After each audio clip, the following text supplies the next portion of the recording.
Thanks, Mike. So I'm here to talk about what it takes to build a safety culture and what it takes to maintain a safety culture. And I think that both of those require other context as well. So the first thing I want to say is that I'm not financially compensated for this work and separated from that. The second thing I want to say is we've got 3 objectives here today. The first is I want to talk about how the SSIT fits into TCOM. Secondly, I want to introduce a concept that some of you may know, especially if you're an administrator, this idea of root cause analyses and actions. And then third, what I want to talk about are some of the risks and benefits of building a safety culture. So let's start off with our TCOM Toolbox. And I know that for a lot of people, even though this is the TCOM Conference, you sort of nickname it the CANS Conference. And that's cool, because when you have a toolbox, have a really important tool to start with. Put it in there. And so when you've got that, maybe you have everything you need, but then you think, well, we got to take care of the adults as well. And so core tools to have in your toolbox include a hammer, measuring tape. What else do you need? Well, you need a flashlight.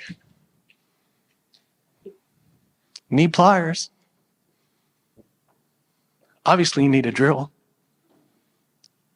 But then sometimes you're dealing with higher voltage that can be potentially dangerous. You need wire cutters. You need something that can enable you to deal with this specific situation when it comes up. It's not the hammer that everyone has in their toolbox, and that's cool. But when you need it, you need it. And in fact, one dangerous bolt of electricity that kind of swept across the country, along with the pandemic, kind of riding that same wave, was fentanyl. You know, the opioid crisis obviously was a thing for decades before that. And fentanyl kind of swept a little bit east to west. It arrived in LA County a little bit later than other places. But at our organization at Pacific Clinics, we work with children and adults and older adults. And also we have a housing department. So we have temporary housing, permanent housing. And people didn't used to die in our houses. Well, all of a sudden, here comes fentanyl, right? And our medical director jumped on it quick, put together a Narcan initiative, and we made it so that people who were first aid certified could watch, a 7-minute video and pick up a Narcan kit. We even were able to distribute Narcan kits to family members. Those who weren't first aid certified, we got them certified and had them watch the video so that they're ready. And when we talk about putting together a good plan and putting it in action, you think this is going to work. And I don't know if any of you have ever worked night shift, but it's an interesting shift to work. I was a psych tech before grad school, and sometimes I would pull a night shift. And what you do is you take your flashlight and you aim it sort of at the sleeping person to make sure you see something go up and down. You're like, cool, they're alive, check. When you think about that, that's a moment, right? And one incident, we had the overnight person working at one of our houses. It's about 28, 29 clients in this housing unit. And at 2 a.m, he doesn't see the rise. That's a lonely place to be, man. And He had been through the Narcan training, but the first thing he thought was, oh my God. And he ran in and called 911. And then he called our on-call team so that the on-call support team could come. Called his supervisor. His supervisor came out in the middle of the night. And he was so shook. And she gave him a hug. When she arrived, she's like, what happened? Did you use the Narcan? And he's like, no, I choked. I don't know what happened. Well, that's an interesting moment now, isn't it? So now we've got an incident. We've got a critical incident. The client's died by overdose. And now we have to think, what about this moment do we look at? Do we look at this as fault of a person, therefore a person who should be disciplined, because once this person is disciplined, they'll kind of clean up their style and therefore this problem won't exist in the future? Or do we look at this as a systems issue, something that we can correct moving forward? In fact, when you think about a safety culture, part of the definition of that is that you review and even analyze and scrutinize the system, not the person. It was sure a moment, though.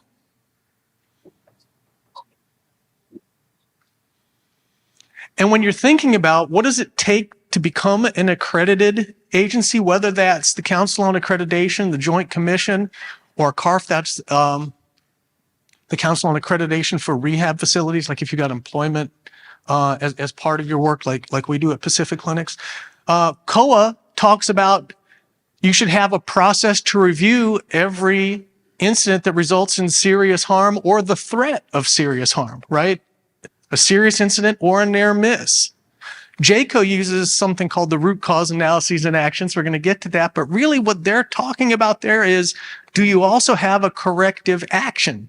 Not just that you're going to review it, right? COA talks about you got to review each one. JCO says you got to do something about it moving forward. And then CARF has part of their requirements for accreditation, which says, and you've got to have an annual review.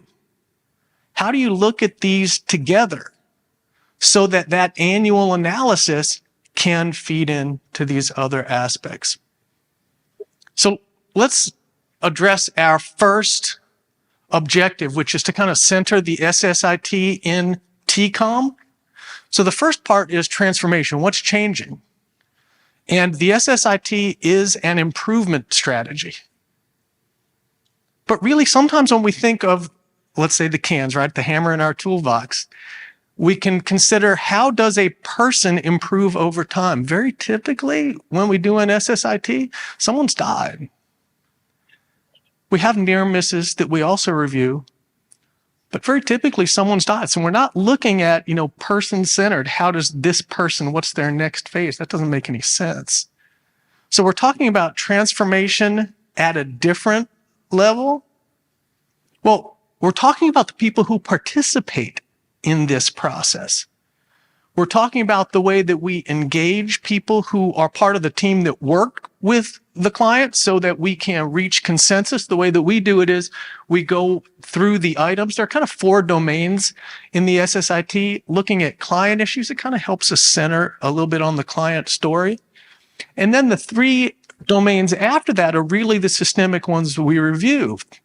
Issues related to the provider, such as fatigue and stress, those cousins that can really have an impact, as well as potential biases, like fundamental attribution error or recency bias, or an interesting one that we found with our people at real risk for substance use who have really good social skills. We tend to push them a little less than we should because we get along with them so darn well. We found that to be a bias. We've also got team issues like teamwork and coordination that we look at and consider. And then we've got more community-wide issues that we look at. The demand resource mismatch. In fact, that's an interesting 3 words, right? as soon as you hear them, you're like, I totally know what that means. But there are a lot of situations where it might apply that those might not be the words that we say. And the way that we used to do critical incident reviews was one review at a time. What happened in this incident? What should we do as a result of that? And then so our knowledge as an agency really depended on the people who were part of that, the holders of that institutional memory. There was no way for us to aggregate that information to see what was common across them, whereas the SSIT has within these 4 domains items. We changed and adapted those items to include adult issues because the SSIT primarily has been in child welfare. But this idea that you can then, because you've got similar items that you've looked at, be able to aggregate. And we really push on this theme, especially when we're speaking with the people who have lived through this tragedy, the team members directly, and we say they've earned their wisdom the hard way. And what we want to do is make it so that the agency can gain some of their wisdom. They're passing wisdom along to us. Transformation. And what do we mean by collaborative? And the SSIT is a communication tool. And part of this is the vocabulary that we use. I gave that example of the demand resource mismatch. And part of that also is the way that we work with each other. And so this notion of reaching consensus and having people talk through to what degree we might see something as being connected loosely, non-proximally, to the incident, or maybe it's connected more closely in proximity, theme, content, time. Sometimes it's about, you've heard people you've worked with say these types of words, right? If someone says, I'm overwhelmed, a very reasonable response to that is, what could you do to take a break, take care of yourself? If someone says, these clients are wearing me out, what's a reasonable response to that? Sometimes, especially because we've got a lot of newer to the field clinicians doing the most direct work. That's right. The part of the tragedy of our systems is those with the least experience tend to work with the most intensive people. Sometimes we think, well, but what if we say, well, this looks like a demand resource mismatch. Well, what do we do there? This looks like, okay, so now our response is just a little bit different. Let's think about how we can improve that. Instead of recommending someone take 2 weeks off, or that someone maybe considers another field that's less intense, now we're talking about how do we improve the system. Outcomes. SSIT is an outcomes tool, and here you can see an example of the way that for our agency, we've got the 25 items that we then track over the course of, and we do annual reviews. These incidents, thankfully, don't happen too often, but we want to be able to aggregate them, and so we do that on an annual basis. And we can see differences in domains. We can take a look when we get together in that annual review like that CARF recommends, and we're both COA and CARF accredited at our agency. We can see in the room where we've got kind of the execs sitting around to say, well, which one of these is sticking out? Let's take a look. One of the things that we do in our meetings is after everyone reaches consensus on each item, we then ask everyone, well, of all of the ideas kind of going on in your head of what would be great to do from now on, what's the most important improvement recommendation you would make to the agency? And then we track that. We write it down and we connect it to the items so that within this database, if you click on that bar, you can either see the narrative summary for that item across all of the incidents where it applied, and you can also see the improvement recommendations that relate to it. Well, what other kind of outcomes? The incidents decrease. Are there fewer overdose deaths? Are there fewer suicides?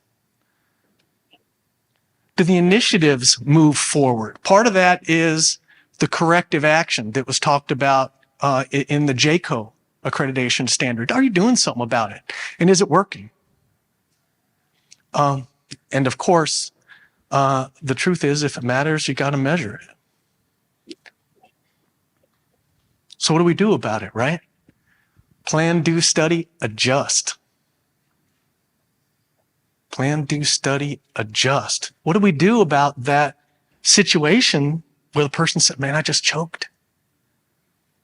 Odds are another person would choke in that same situation. It's a lonely spot. And so then the idea became not just a 7-minute video to learn how to apply Narcan, but also an opportunity to say, let's have teams practice this. Let's have a practice with someone lying down. Let's kind of go through this sense of, if you see someone, where do you have the Narcan? Is it in a backpack behind a locked door somewhere else? Do you kind of have it on your belt or in your backpack that you kind of carry when you're doing rounds? How do you say, okay, first step, let me do something here? The initiative keeps changing. That's why it's quality improvement. Now I want to talk a little bit about root cause analysis and action. I'm just going to double check that I'm on time.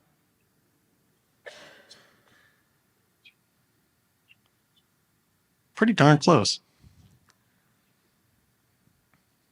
So for this idea of the root cause analyses and actions, I hope the part that sticks out for you is you notice both of those words are plural. And, you know, the notion of a root cause analysis, singular, is I'm going to find out what was the actual cause of this. And in some ways, when we say root cause, we're not really talking about so that I can fertilize and nurture the root. The idea is so I can pull the damn thing out. And right, life's very typically not caused by a single thing. So we want to consider the multiple influences on an incident and then actions to keep talking about what are we going to do about that. First step in this is to identify which incidents will fall into this. We can't do it all the time for everything. We also don't want to do it too little. And we also want to have a transparency with our employees so that it's clear which events go through this. The RCA2 or RCA squared process kind of looks at this grid that considers severity of an incident, with catastrophic being the highest level, followed by serious and down the line. And then in a box kind of blended with how typical something like that might be. So if you have a catastrophic incident, a death by an unnatural cause, then it doesn't matter if that happens frequently or rarely. But then if you have a serious incident that happens frequently, you might say, you know what, let's include that one here to be able to have improvement. And that's a setting that any place decides, but the idea is to do it in a way that's systematic. Who do you have in this team membership? Like for us, we have at the program level, we want to be able to include people who can contribute and who benefit, but we also don't want to push people to say everyone's got to be there. People are shook after an incident. And as we're going to talk a little bit more in that third section about building a safety culture, it takes a minute to realize you're not sort of being handed a shovel and said, you know, dig me a 6-foot hole right quick and you can keep the shovel, right? We don't want people to think that that's what we're up to. We have, after that meeting at the program level where we gained that consensus and improvement recommendations from the people who work most closely with the client, we then take that information and facilitate a second meeting at the agency level. And this one includes people like our medical director, quality assurance, compliance, agency counsel, as well as other from the program or clinical operations side, other leadership employees, the senior VPs are in that meeting as well, so that they can learn more closely what is it that happens And with that room full of execs, and we'll talk about execs in the way, I would love to say the way we think, it's also important within the RCA squared process, there are rules of causation that you've got to understand. And a key one of them is human errors must have a preceding cause. It's not someone's fault because it's their fault. That's not a part of the rules of causation. Must have a preceding cause. We're looking to, within a safety culture, review, analyze, and scrutinize the system, not the person. And actions. Do something, right? A lot of places talk about the improvements to be made and the efforts to be made. Initiatives show the culture of improvement. You're doing something. I'll give an example maybe you can identify with during the pandemic. There was a concept called muffin outrage. That you maybe heard about. Muffin outrage was something that nurses experienced during, the early 2020 and into 2021, where the hospital would say, "We appreciate our nurses. We have muffins in the lobby." And the nurses were like, "Man, Jack, I can tell you what to do with that muffin." This sense of, we appreciate you. Do something. That's what shows. That's what culture is. What are you doing, right? In fact, we had another situation with our housing employees. We were talking about safety planning. And a number of them said, "This client has a safety plan?" And we're like, "Oh." And then we realized once we did talk about that, the only safety plan that we really had set up within our EHR addressed danger to self. It's evidence-based, Stanley Brown, 6 elements. It's top shelf. We did have another one that was kind of more open-ended that addressed danger to others and other stuff. But then all of a sudden we thought, son of a gun, we don't have evidence-based safety planning for overdose potential. We don't have evidence-based safety planning for intimate partner violence. Oh shoot, we don't have evidence-based safety planning for non-suicidal self-injury. This sense of, instead of telling the housing staff, "Ma'am, get in the habit of looking in the EHR. Your answers are in there, go check." The idea of how can we look at the system as an improvement opportunity. Because once we realize something's not there and we're like, "Oh yeah, huh," which is my definition of insight, like what people say, the aha experience, that doesn't change anything. We get it, right? That's about as useful as a muffin in the lobby was to a nurse early in the pandemic. And to do this process well and do it right, there are risks. What we're really moving forward in this culture is a sense of this is not punitive, we're not fault finding. And there are other folks in the agency whose job falls under the category of risk management. They're thinking, don't get the agency sued, that's my job. And sometimes that means, how do we address an employee issue? Well, one issue is if there is obvious fault, let's say someone's on call and they have been drinking and they make an irresponsible decision, well, that's going to go through a different HR process than this process. So, you don't run every situation through this process if you've got an obvious fault. But it's almost never that someone on call was drinking and was like, nah, they're cool. That's not how it typically goes. So even when we do our annual reviews of this, like who should we have in that meeting? And part of the question is, well, obviously we should have the execs, but should we have a client representative there? The RCA Square process says we should. Well, how do we pick someone for that? Typically, by the way, root cause analysis and JCO are very hospital-based.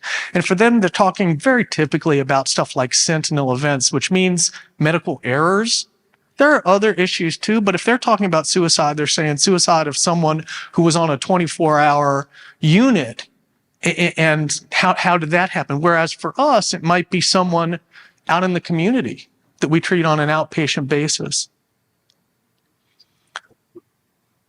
And so who's the client member that we would have? And we have had them. And we have to realize there's balance. There's risk to be managed. One of the ways that we show that value is we also have a care team that responds. This SSIT response is not the only thing that a program who works more directly with clients would experience. And this care team is facilitated probably by our most wise and compassionate employee, and she's put together a team of people across the clinical and administrative range that get trained up. So they're trained in psychological first aid, and their goal is to help a team really tap into their resilience to move forward. And they respond to more incidents than just the same ones that meet criteria for an SSIT. Like I said, we've got the range up to older adults, and if one of our older adults dies, say, of old age, the team's going to be really sad about that. And our care team goes out in those instances as well. The care team is involved in more incidents than the SSIT process is. But let's talk about those execs. And it's a set of reasonable thoughts that I have up here. I don't look at any of these and say, that exec's out of bounds or wrong. But we have to think, like, are these statements within a safety culture? Right? We got where we got by being right. And my job is to uphold the standard of work.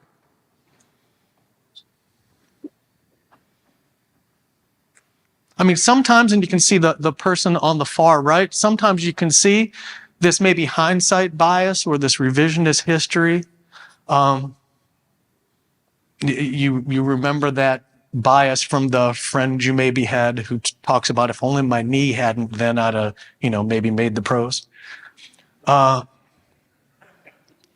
execs sometimes can inflate how good we were when we used to work directly with clients. Well, what if instead of saying upholding the standard is my job, we got here by being right? What if we're where we are because we consider the bigger picture?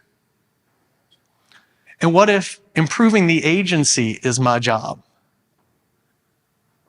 What if we're imperfect people in imperfect systems? That's a different approach. That's a different way of thinking. And, when people say sometimes culture starts at the top, I don't know, I'll buy that. It starts at a bunch of places and requires a lot of places, but it requires the top of an org chart to get it and move that way. We're fortunate in our implementation work that when we first started, the person I partnered with, our senior vice president in the LA regions, instantly got this. It was intuitive, right? And she said, not only do I have it, I got your back on this. Because when we have these meetings and we facilitate them in all the right ways, sometimes, after I finish the meeting, I'm like, cool, the culture really seemed good. And I think culture very typically exists outside of the meetings. Culture are the phone calls that people make afterwards. Culture are the texts that people are sending, and they sort of think you can't see when their head's down.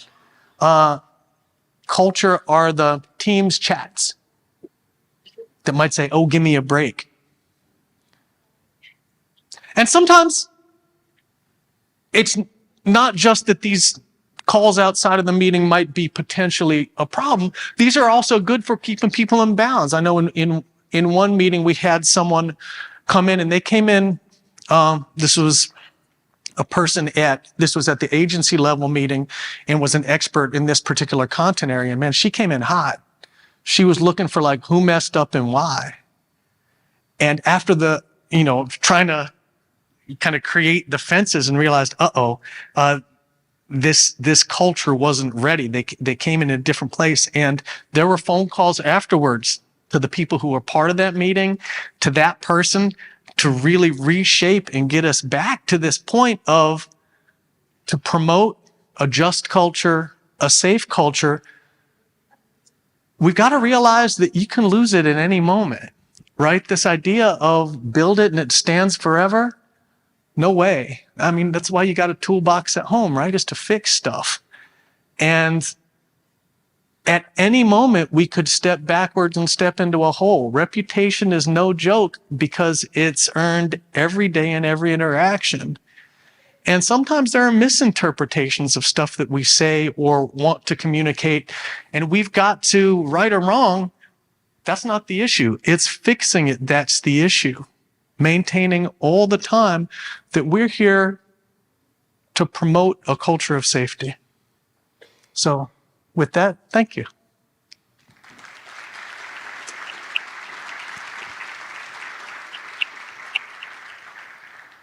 Are there any questions someone might have?